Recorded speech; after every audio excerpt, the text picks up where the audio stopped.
President Obama is due back in Washington today after finishing his Hawaii vacation, and now he faces personnel decisions. One of the first may be to nominate a former Republican senator as his new defense secretary, a choice that is already under attack by some Republicans even before it has been announced. ABC's David Kerley joining us from the White House with all the details. Good morning, David. Good morning, Paula. You're talking about Chuck Hagel, and we are not told one way or the other whether or not he's going to be nominated, but he is controversial really within both parties. But if you're going to make cuts at the Defense Department, doesn't it make sense to have a Republican to help you if you're a Democratic president? One of the calculuses that the president's considering. Also, Deputy Secretary Michelle Flournoy over at Defense Department still considered a candidate, but we may hear something tomorrow on who will be the president's next defense secretary. All right, David, is there reason to believe that Democrats would meet Hagel's nomination with some resistance as well? Absolutely. And the reason is that on social issues, Hagel's fairly conservative, but the point is he's not going to be doing social issues if he is nominated to be defense secretary. He's not going to run Health and Human Services. It's the Department of Defense, the Pentagon.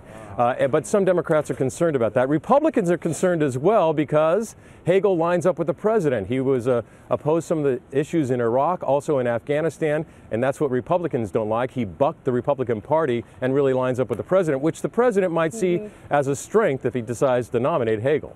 All right, and some fascinating numbers coming out of the president's vacation in Hawaii where he was for 9 days. Can you share those with us? Yeah, well, it was supposed to be a 15-day vacation, do you remember? And so here's how it all breaks down. We've taken a look. Out of those 15 days, he actually got to spend 9 in Hawaii. He had to spend 6 days here in D.C. working on the fiscal cliff negotiations. Now, while he was in Hawaii, he got 5 rounds of golf. He had 5 different partners, about 30 hours on the golf course, and had 4 dinners out. Now, to go back and forth, the president had to spend 40 hours on Air Force One. Wow. And only one member of the family actually traveled the entire time, and that is Bo the dog, who actually made the trip back and forth with the president. Well-traveled dog. Very well-traveled dog. He's racking up his frequent flyer miles. All right. How we got a picture of him with the lei on. That was actually a remarkable bit of production. David Kerley, thank you for your reporting from Washington this morning. These potential confirmation fights that David was talking about, they're really just the tip of the iceberg for President Obama. He's already getting ready for big battles over spending cuts, immigration, and after Newtown, gun control. So let's bring in George Stephanopoulos, host of Weekday GMA and of ABC's This Week. Hey, let's start with Chuck Hagel.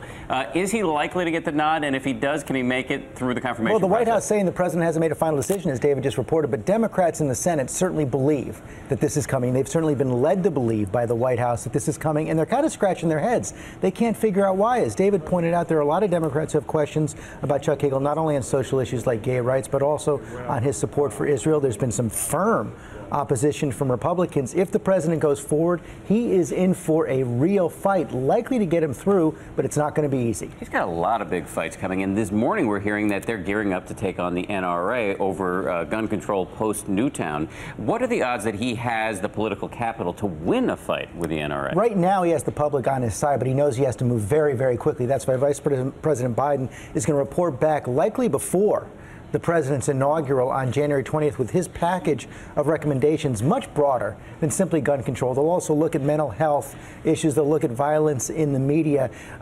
Right now there's going to be a lot of resistance in the Senate to this. Hard to move quickly there, but they're also going to look at things the president can do on his own through executive order so they get something through.